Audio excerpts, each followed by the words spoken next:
All right. Welcome everybody out to Planning Commission meeting for March 22nd, 2023. We have 6 commissioners present and Commissioner Warner has been excused. I'd ask Commissioner Moore to offer our invocation. Thank you, Heavenly Father. We're grateful to come here this day to work as representatives of the city to help the city to grow and to do it in a way that would help the citizens to go together, and I pray that as we go about the proceedings of this night that we can remember thee and to go about our days, that we can look for opportunities to serve those around us and to be more like thee, and what thee can say these things in the name of Jesus Christ. Amen. Amen. Thank you. Okay. Item 3 is the consent agenda. Did everybody have the opportunity to review the agenda from our previous meeting? Any discussion about that? Any motion? Motion to approve. Second. Motion, second, Commissioner Morgan. All in favor by yes? Yes. Okay. That moves forward. Next is item 4, which is our public forum. This is for anything that is not on the agenda. If you'd like to address us about something that's not on the agenda, you're welcome to step up to the microphone, share your thoughts. Here for agenda items. We have anything online, right? Okay. On to item 5. So item 5 is a public hearing. This is for Arrowhead Ranch Plat A. Applicant Greg Wall on behalf of Arrowhead Ranch LLC is seeking preliminary plan approval for a 226 lot single family attached home subdivision.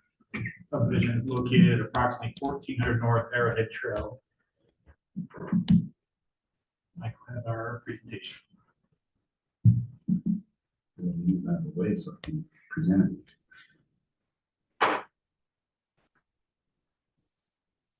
So we'll just do it that way.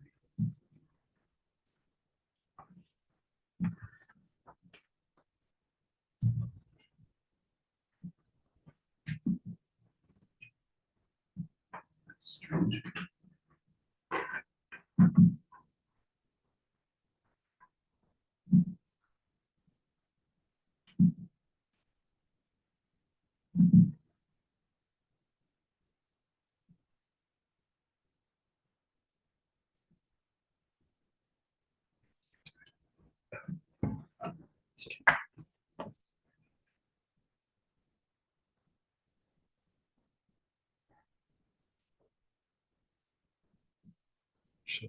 There we go. So this is the property vicinity. This is Villages at Arrowhead Park over here, and this is Arrowhead Trail Road. And Plat A is this kind of triangular portion of this parcel here. As you can see, 226 attached single-family housing units would be a combination of townhome style housing units. Plat B to the east has already been approved, and Plat B is approximately right in here. There are a few other phases that will follow. Something to note is this property, as well as the property immediately to the south, this McDougal property, and this other Arrowhead property was part of the DAE annexation agreement. And as part of that, it included a total number of housing units that were entitled on all of these properties. And it had a lot of density along with that as well. The applicants are providing some amenities along with this. I put that in your packets if you've seen that presentation. If you'd like to see that, I can bring it up, but if not, we'll continue. This is the general layout of Plat A. So everything here in the center is going to have private drives that will go and load from the garage. Everything around the periphery is a townhome style unit that has garages. Any questions so far? Okay, and with that, Staff is prepared to recommend a positive recommendation for approval for the preliminary plan of Arrowhead Ranch Plat A. That this recommendation would include resolving any staff red lines and concerns that may arise, and also to work with the adjacent property owner on connectivity and utilities and the like. Seeing as how the adjacent property owner McDougal has recently reached out to me, and so that was the reasoning for that. Is it sounds like the McDougals might be considering doing some development in the near future. So, any questions? So the presentation, and maybe the app could answer this, it says they exceeded parking requirements. How many parking stalls do we have there? Because I couldn't find it when I was just looking through the plans, maybe I missed it, but just trying to figure out how many parking stalls we had. Where, I mean, obviously between the units, there's no parking, so I was looking at like the additional.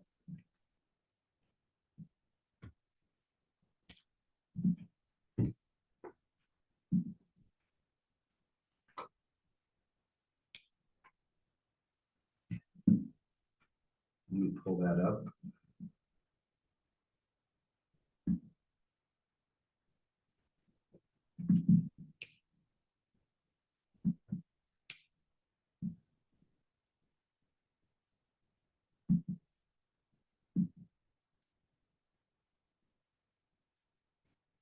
I'm not sure on these if it actually shows it.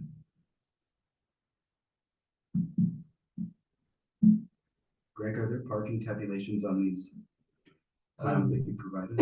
I know what they are, I can tell you if that would be helpful. So for guest parking, the requirement is one parking space per 4 units, which came out to 57. And so we have 57 off-street guest parking spaces.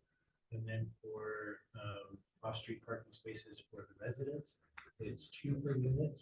And all of the center ones have a 2-car garage, and there's 81 around the outer ring that have both a 2-car garage and a 2-car driveway. So we have about 162 more parking spaces that are required for the residents, and we meet the requirement for the guests. Good question. But yes, that was the residents required 2 for each resident. And then you said 56, 57 for guest parking. So any other questions? The private drives through the middle there, is this gonna come under an HOA? This development here? So the HOA is gonna be responsible for the pavement. As far as like snow Repairs. removal and repair, and I believe that is the case. I could be wrong, but I believe that's the case. So the next one is the way they're set up is, garbage cans for garbage pickup. As far as individual cans or whether Yeah, it be individual dumpsters cans, or. they're gonna have large cans, large dumpsters for them. I mean, accessibility. It just kind of looks tight. I mean, it says here in the plans that the roads are gonna be wider than spec and. Well, Alleys are 26 foot wide is what I saw. Right. Cans will come to the public streets, right? Permission to speak? Sure. Okay. Yeah. Yeah. Come on, Ross, you can come on up, or Greg, whoever you guys want, just come to the podium. State your name for the record, all that jazz. Hi, Ross Holiday with Arrowhead Ranch LLC. The garage, garbage cans would be stored inside of the garage. Garages are designed to accommodate that. And then with the 26-foot wide alleyway private road designation, there's also a 3-foot apron buffer on each side. And so with the width, there's the ability, certainly they can be placed in the private road and picked up, but they also could very easily just as well be brought out to the other roadway, public roadway, I believe is 60 feet, the entire right of way on the perimeter of that interior ring road. So there is room, whether they're placed on the private road or on the perimeter road. either one would be accommodated. Garbage truck would fit through and be able to lift and do that with more than enough room to spare. Since there is no parking allowed in the private roads, because we limited the apron area between the back of the garage and the private road, there's no ability to park cars in there. We don't have parking pads. It ultimately allows for the garbage cans to be put out for collection inside of the private road. Final decision will be at the discretion of our streets department, who is over the solid waste pickup. Is there room in the garage for both garbage and recycle bins? Most of these are set up to handle 2 cans, right? So one of each.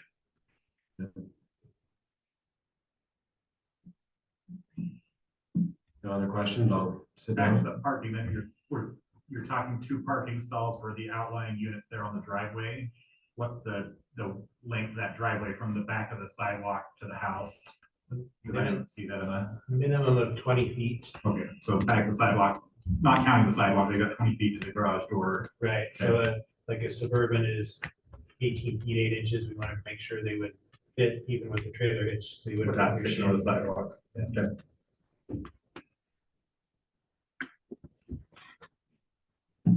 Questions? So I guess from what I understanding, with that, with that apron, it would be a total of 32 feet in the private drives. Any other questions? Okay, This is a public hearing, so we do have to open it up for a public hearing. I'll entertain a motion to open the public hearing. I move we open public hearing. For Commissioner Moore, all in favor by yes? Yes. Yes. Okay, and is there anything else the public would like to address about this item? Okay. Entertain a motion. I don't see anybody online. Entertain a motion to close the public hearing. Motion to close public hearing. Motion. Second, Commissioner Rowland, all in favor by yes? Yes. Okay. Commission discussion. I'm gonna ask the questions I was thinking of. Okay.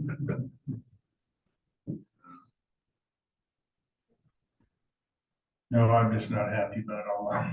That's the only thing we see come through here anymore is high density type housing. I know these are twin homes, but the city's getting so congested as it is, and we don't seem to have a way to manage the traffic we have now. So that's always my concern with growth. My only concern is one extra parking spot for 4 units. That's pretty limited. My daughter lived in a townhome, and to come visit her was such a challenge to find parking. So are they parking horizontal on streets, those extra parking spots? Is there parking spots? No, there are visitor sections of stalls. Commissioner Warner emailed a few comments. I'll just read them just so they're in here. He just said his one thought about the proposal tonight is to suggest the developer choose something other than the garage forward design shown in the packet. And I think he's referring to the ones outside of the perimeter there. He said just make it for streetscapes, and I'd like to encourage porch forward plans was his comments on the development there. So, which I think we're just looking at concepts now. No, you have final plans or not, but some of the ones that were in the packet there in the designs. So more of that porch forward design on the outside edge. Any other comments or discussion? I've got a comment, maybe a question. Not particularly referring to this project, but as I go past other projects similar to this, the parking is the real problem. We provide 2 parking places for each unit. Some people have more than 2 cars. And I go past the units out here on just south of Mid South.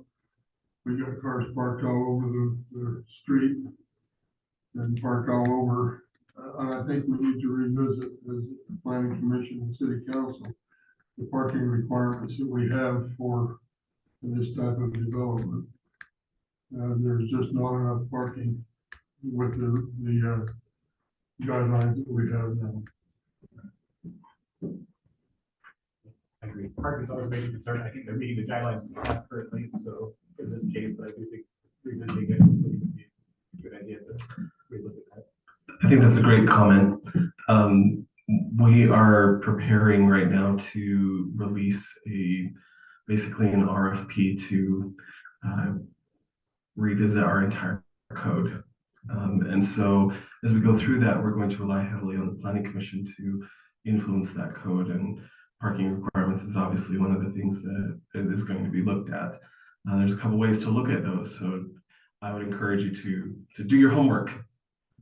First of all, parking minimums are really, really difficult to understand. And we probably should rely heavily on market analysis. And then we really need to have a conversation about how we regulate our streets. Those are city assets and the city owns those. And so we have the ability to say how we want the street regulated, which really determines what kind of parking situations we can have within those developments. So when we reduce parking standards, it shouldn't just fall back to the city to compensate for free parking on the street, right? We need to have a discussion about that. So I'm glad you guys are thinking about that. Great comment. Thank you. There is one other thing that I want to show you. I'm just going to share my screen really quickly.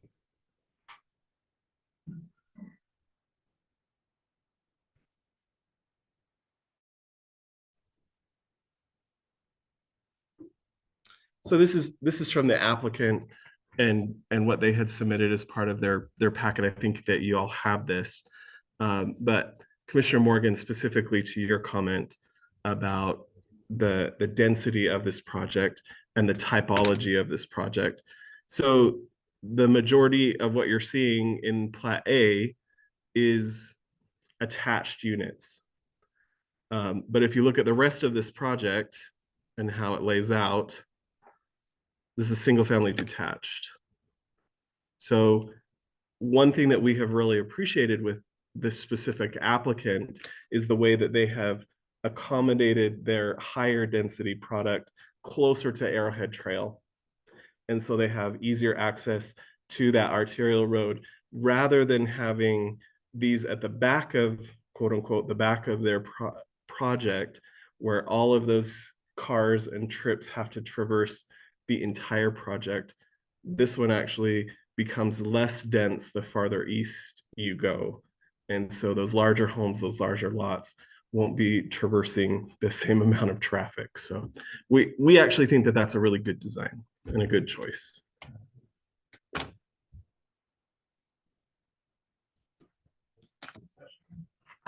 That raises another question for me. I travel Arrowhead Trail quite often, and the road is getting really crowded. Are there any plans in the future to improve the roadway? There's a section in the Salem part of it where they've made it really wide and nice. Are we looking at possibly doing something similar to that? Yeah. This development is actually dedicating, I think it's 36 feet on the fronts on Arrowhead Trail. And so part of that would go towards the widening of the road. As far as the schedule of when that happens, that would be a question for the engineers unless Robert has any more information. Basically, what you see in Salem will continue. That cross section is basically what will occur there. We anticipate that Arrowhead Trail Road is going to be a significant arterial connection through that area with all of the development in Salem and on the Payson side.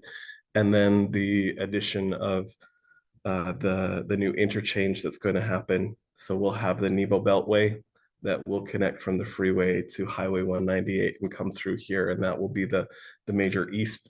Arrowhead Trail will be the major kind of northeast southwest connector, and then the Nebo Beltway will be the northwest southeast connector. Thank you. Just one other comment on this townhome picture.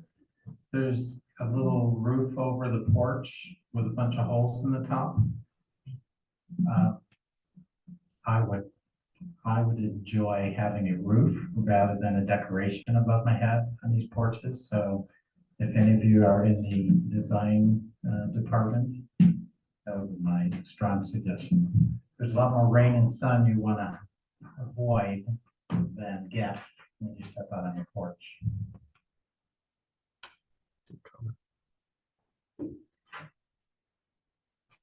Comments, we have a motion, the recommendation.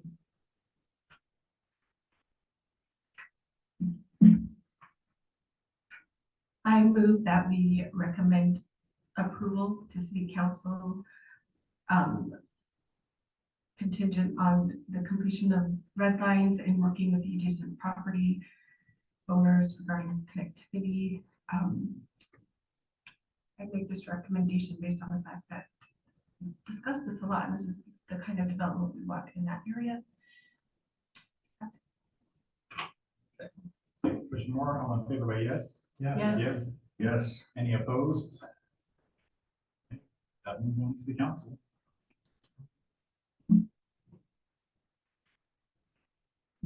Okay. Any additional? I have nothing additional unless Robert has any comments. Thanks for being here, guys. This is very likely Commissioner Rowland and Callan for his final meeting. Is that kind of the way I understand that? No, I think we'll invite them back. At least one more time. So, Just so I didn't know Party in how the they back were- room later. yeah, we just definitely want to express our appreciation and we'll do so even more so a little bit later, but we will keep you updated on the selection of new planning commission members.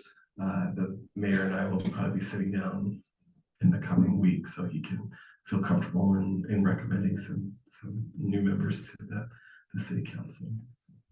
We'll keep you posted, but as always, thank you for all that you do. Final motion? All in favor by yes? Yes. Yes.